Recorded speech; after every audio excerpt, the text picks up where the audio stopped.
pulsa e se alegra com aqueles dias que nós vivemos ali no acampamento. Eu sei que à noite nós teremos a grande celebração aqui, por quanto o Senhor nos agraciou de forma sobrenatural.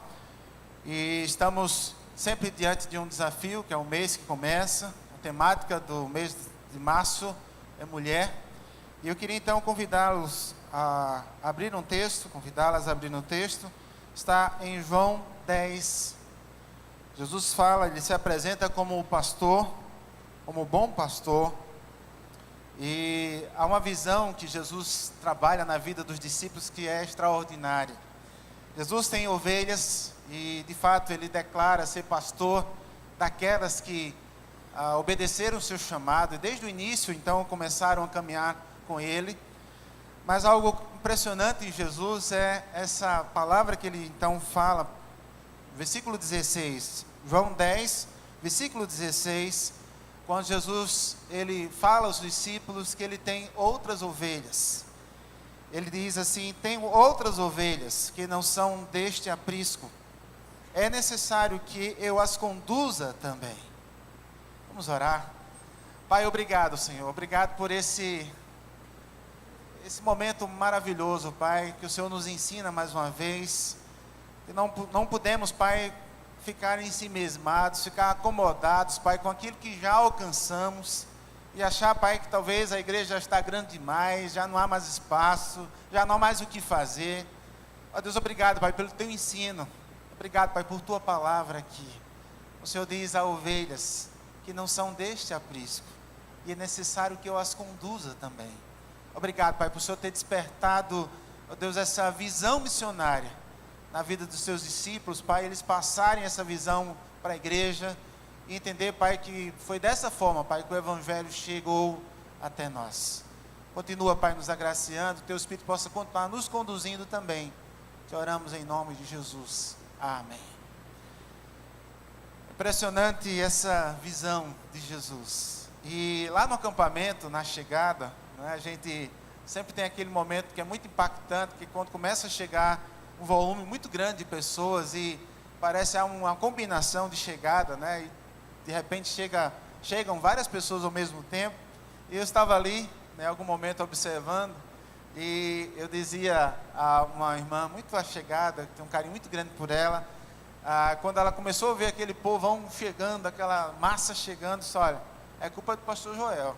Ele disse que não era para ninguém ficar de fora, era para todo mundo vir para o acampamento. Mas certamente ainda faltou você, que não foi. Mas assim, a expectativa que a gente tinha naquele momento era a arrumação, aquela acomodação, a fazer a inscrição, a receber as pulseirinhas, todo aquele trâmite que era necessário fazer. E eu disse: olha, portanto, vamos correr agora atrás, né, de cuidar dessas ovelhas. Mas louva a Deus, porque a nossa intenção ali não era simplesmente viver dias maravilhosos, desfrutar daquilo que Deus tinha para falar aos nossos corações. A visão que Deus nos dava ali era uma visão de que quando terminassem aqueles dias, nós, tal qual os discípulos de Jesus estavam com Ele na transfiguração, desceríamos, ou haveríamos de descer e arregaçar as mangas e trabalhar em função das pessoas que ainda não estavam sendo alcançadas pelo Rei. E essa palavra então que eu quero trabalhar nessa manhã, de forma mais sintética. Nós temos ceia ainda do Senhor a ministrar, e pensar a respeito dessa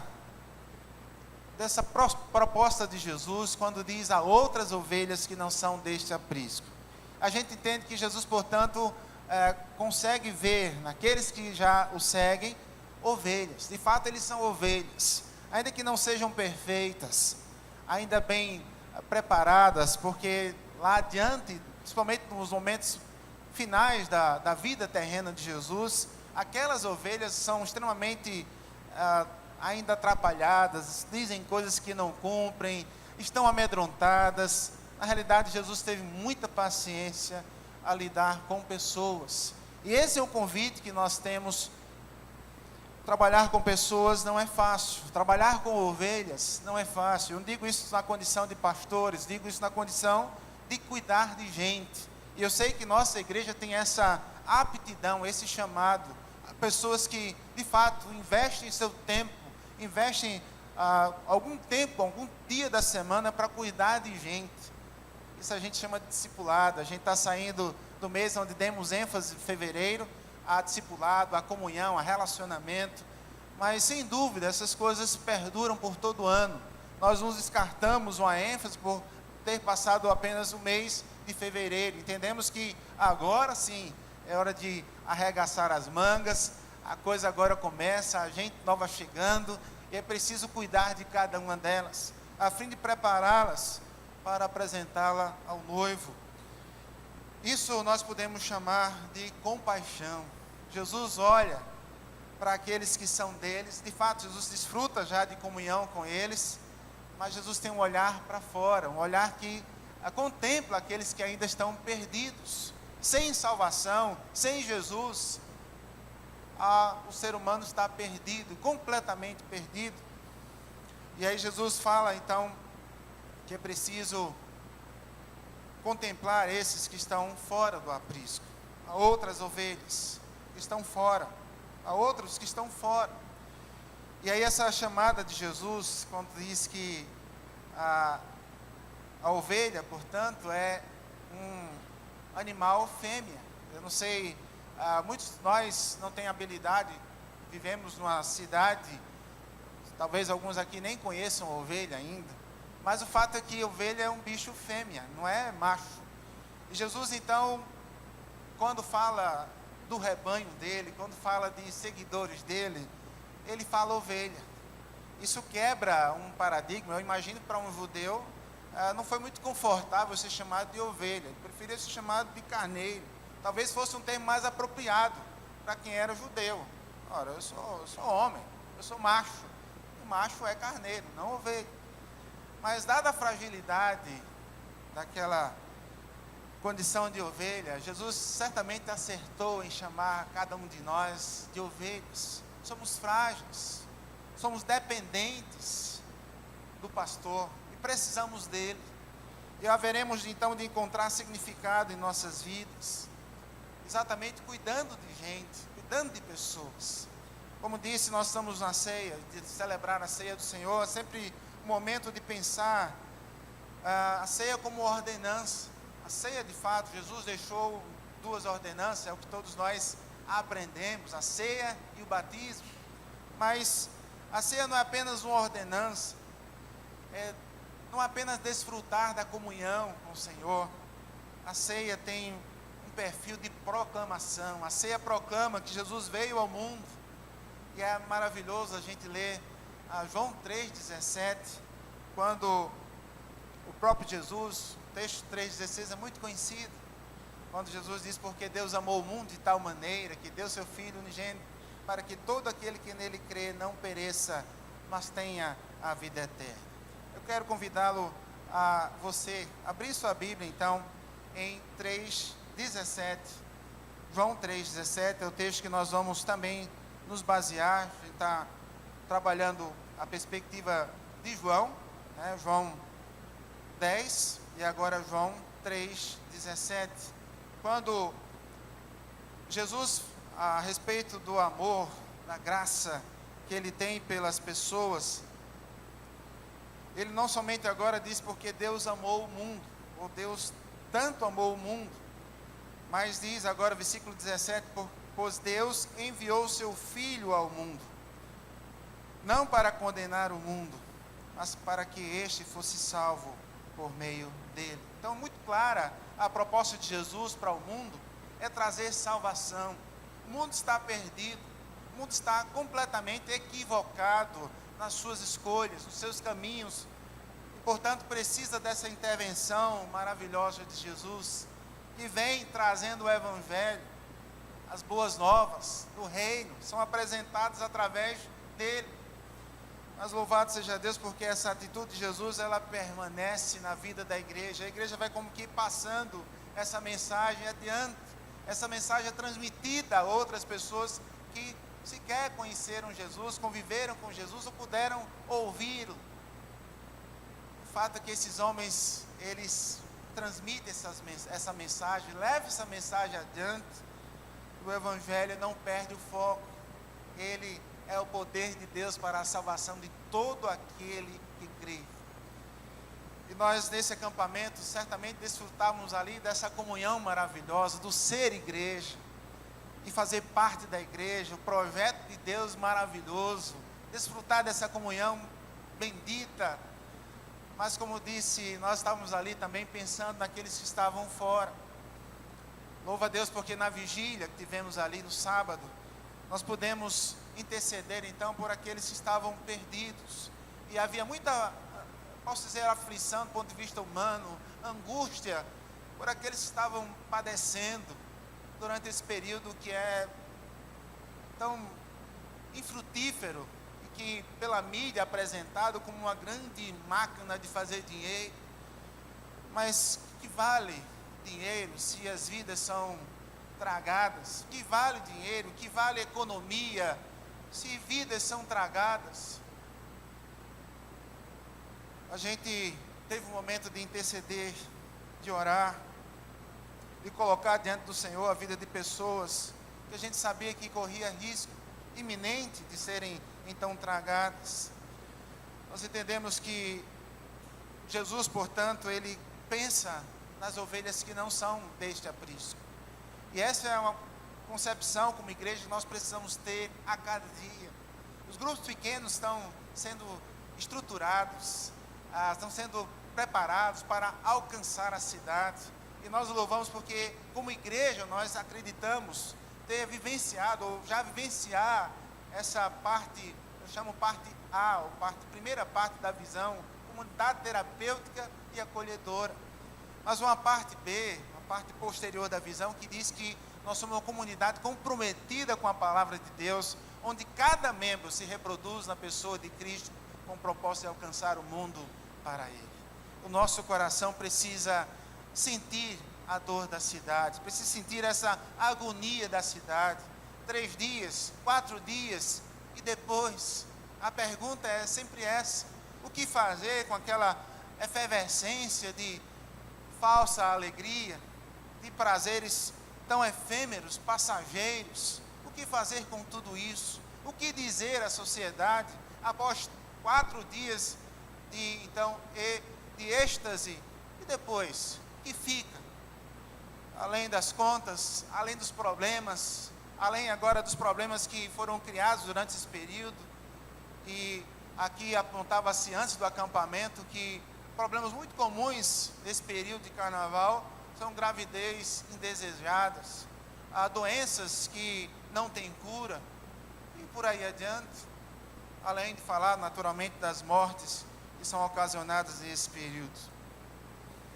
Em uma atitude de amor, portanto, Deus enviou Jesus. Ele envia Jesus como o Cordeiro de Deus que tira o pecado do mundo.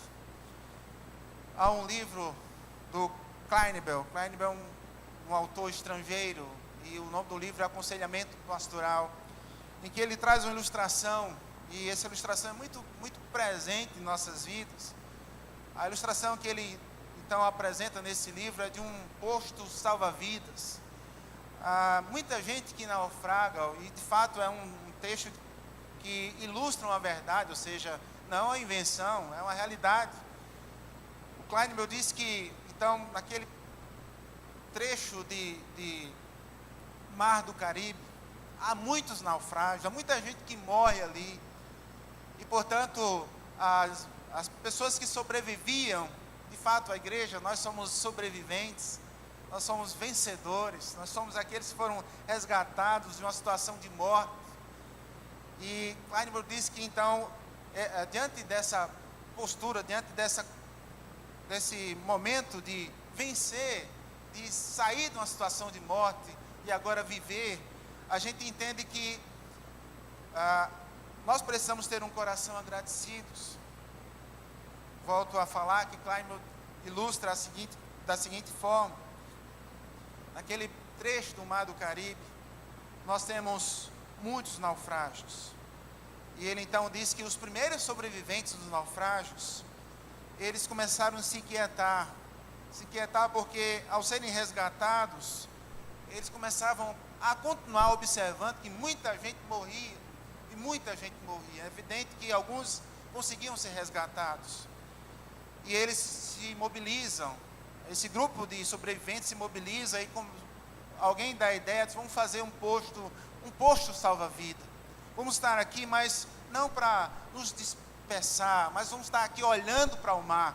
E o nosso chamado é resgatar vidas. Nós somos chamados para resgatar vidas, uma vez que fomos salvos de naufrágio.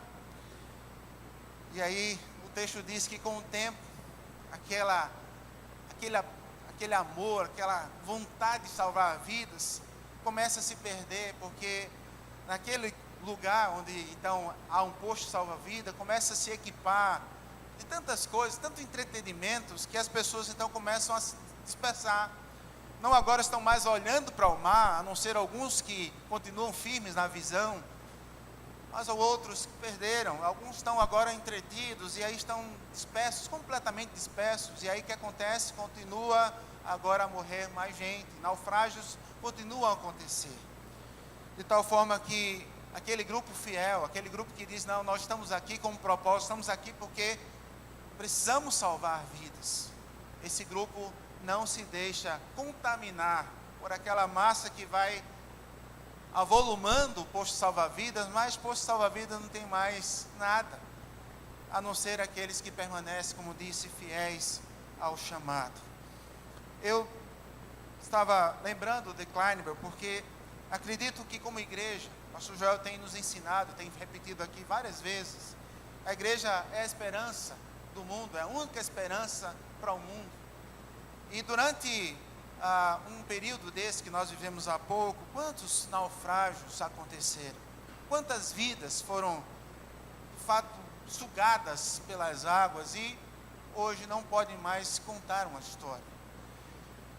A gente, naturalmente, como ser humano, a gente se entristece, porque sequer os números chegam para nós de forma fidedigna. Os números muitas vezes são mascarados, porque não se quer dizer que há violência, quer dizer que foi tudo legal, foi tudo bom, a presença estava ali, das autoridades do Estado, tal, e não se mostra um lado cruel desse período que nós vivemos. Mas sabemos que quantas pessoas foram sugadas, quantas pessoas foram de fato mergulhadas nessa água e nunca mais voltaram. E aí que chama a atenção nossa, é que precisamos continuar na visão. Nós não estamos errados em continuar nessa visão de salva-vidas. Nós precisamos continuar dizendo, Senhor, eu não vou arredar o pé daqui. Senhor, o meu chamado é esse, portanto, não me deixa vacilar, não me deixa olhar para trás, não me deixa, Pai, perder o foco. Eu preciso continuar amando aquilo que o Senhor me chamou para fazer, salvar vidas, cuidar de vidas. A gente entende que quando passa esse período, muita gente, portanto, é sugada do mundo. Mas há duas afirmações que eu quero fazer acerca desse Jesus maravilhoso. Esse Jesus maravilhoso que treinou, capacitou, cuidou de vidas e que em momento oportuno ele pôde deixar aquelas vidas ali e dizer para elas, olha, há ovelhas que estão em outro aprisco e é necessário que eu possa conduzi-las também. Será que nós muitas vezes não estamos com uma visão tão para dentro de nós ou para dentro de um ambiente fechado e esquecemos a visão maior que é continuar sendo sal e luz, onde Deus nos plantou? E há um convite para nós como igreja a refletir sobre essa necessidade de deixar Deus nos guiar em direção às pessoas que estão perdidas. O texto fala sobre segurança, fala sobre ovelhas, portanto, ovelhas são cuidadas, mas o texto fala sobre essa realidade do medo, ou daqueles que estão perdidos, literalmente. Jesus tinha a perspectiva de alcançar também os de fora. Essa é a grande máxima da igreja, é cuidar dos que chegam, é alimentar os que chegam, mas sem perder a visão para os de fora. sem perder a visão para aqueles que estão perdidos. E essa é uma afirmação que nós lemos em Jesus também, quando ele se depara com o Zaqueu. Quando o Zaqueu, ele se esforça para ver Jesus, ele se esforça para saber quem é Jesus. E Jesus, então, mesmo enfrentando a oposição dos religiosos de sua época, ele diz: esse também é filho de Abraão, porque o Filho do Homem veio buscar e salvar quem estava perdido. Nós, como igreja, precisamos celebrar o fato de sermos filhos amados de Jesus, mas sem perder a perspectiva de que há outras ovelhas, e essas ovelhas são de Jesus, que estão em outro lugar, que estão em outra dimensão, mas que precisam ser trazidas para foco, para a direção, para o caminho que é Jesus. Apesar das limitações, fragilidades daqueles homens, discípulos de Jesus, eles estavam agora sendo convidados ou convocados para, revestidos pelo poder do Espírito, alcançar pessoas para o reino. E eu quero então trazer esse desafio para nós. Nós celebramos, nós nos alegramos, nós de fato experimentamos de algo sobrenatural que é o reino, mas o reino certamente nos convida a pensar. O rei, o Senhor desse reino, nos convida a pensar que há ovelhas que não estão neste aprisco, e que é necessário então que a gente não se acomode, não achemos que já alcançamos, mas que possamos pensar: Senhor, há alguém dentro da minha casa que precisa ser alcançado pela tua graça, há alguém que mora ao meu lado que precisa ser alcançado pela tua graça. Há ovelhas que não são deste aprisco, e convém que eu as conduza também. Eu louvo a Deus porque esse cuidado de ovelha nós já desfrutamos. Se é que todos aqui experimentaram Jesus como o Senhor, o Salvador da vida, há essa relação de cuidado de ovelha, se sentir ovelha, ser guiado como ovelha. Mas se você está aqui, ou está nos acompanhando pela transmissão dessa mensagem, e ainda não é ovelha, não se sente ovelha, saiba que o Senhor teve piedade, compaixão de você, quando então expressou a ovelhas que não são deste aprisco. Ele estava falando exatamente de pessoas que não estão inseridas dentro de contexto de rebanho, mas nunca o Senhor esqueceu aqueles que estavam perdidos, porque essa é a oração que ele faz por Jerusalém. Quando Jesus lamenta Jerusalém, o fato de Jerusalém estar tão dispersa, estar com os ouvidos fechados, estar com o coração endurecido, Jesus então expressa: Jerusalém, Jerusalém, como eu quis juntar vocês como galinha debaixo das minhas asas, mas vocês não quiseram. O convite que nós fazemos é desfrutar ser ovelha. E se você é ovelha, se você entende essa linguagem meio celestial, você possa se alegrar: Senhor, muito obrigado porque eu faço parte do teu corpo, eu sou parte do rebanho. Mas Pai, me faz ver que há tanta gente, há outras pessoas que não têm essa mesma graça que eu tenho, e não me permite perder o foco, mas que eu possa ser um bom salva-vidas, que eu possa ser um bom soldado do Senhor, resgatando vidas para a glória do teu nome. Nós vamos proceder à ceia do Senhor, e o que alegra a gente perceber o crescimento da igreja daquela época é que Atos 2:47 diz que o Senhor acrescentava a cada dia os que iam sendo salvos. Essa é uma preocupação que Jesus certamente não tem. Aonde vai colocar as ovelhas? Porque Ele confia exatamente num rebanho maduro que está disposto a cuidar de gente. Estamos voltando essa ênfase do grupo pequeno, do discipulado. Estamos voltando para um ano que agora sim, né? Agora passa-se o período de férias, passa-se a ênfase não do carnaval, mas da preparação para o acampamento.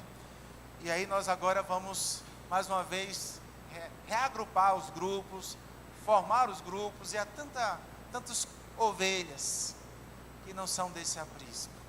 E é necessário que nós então possamos cuidar de cada uma delas. Os que estão chegando à igreja, os novos, perspectiva de se tornarem membros agora, os novos decididos.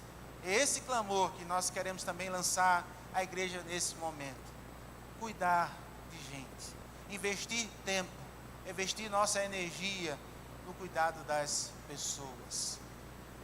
Que Deus abençoe a cada um de nós e que Ele nos conduza durante esse ano a cuidar de gente. Nós louvamos a Deus por tudo que já tem sido feito, pelos grupos que estão na perspectiva de serem multiplicados. Pastor Douglas certamente vai trazer para a gente já essas datas, essas propostas de multiplicação, de crescimento, de expansão do reino. Mas nós queremos contar com a sua ajuda, como ovelha, como igreja, e não apenas como parte da igreja. Você é igreja e não parte dela. Que Deus nos abençoe, que Deus nos convoque mais uma vez para dizer, como disse Isaías: eis-me aqui, envia-me. Vamos orar. Pai, muito obrigado, Senhor. Obrigado porque o Senhor investiu em nós. Obrigado, Pai, porque o Senhor intercedeu por nós. Deus, tua palavra diz também que quando Jesus ora pelos discípulos, Ele ora por aqueles que hão de ser salvos. E, Deus, muito obrigado porque entendemos que a nossa vida estava incluída nessa oração de Jesus. E hoje nós somos a resposta dessa oração do Senhor, que ensinou a igreja a continuar fazendo isso, a continuar intercedendo, orando, a se colocar na brecha por aqueles que haveriam de ser salvos. Ó Deus, nos traz, Pai, portanto, essa incomodação santa, que nós não possamos ficar simplesmente na dimensão da comunhão, mas que possamos, Pai, entender que há um chamado do Senhor para nós, que é alcançar pessoas para Cristo. Em nome de Jesus, Pai, nos conduz, e, ó Deus, nos tornamos submissos à Tua vontade. Faz de nós, Pai, o Teu querer, faz de nós, Pai, o que o Senhor quiser, para que possamos cumprir o Teu chamado. Em nome de Jesus, nós te oramos. Amém. Pastor Joel.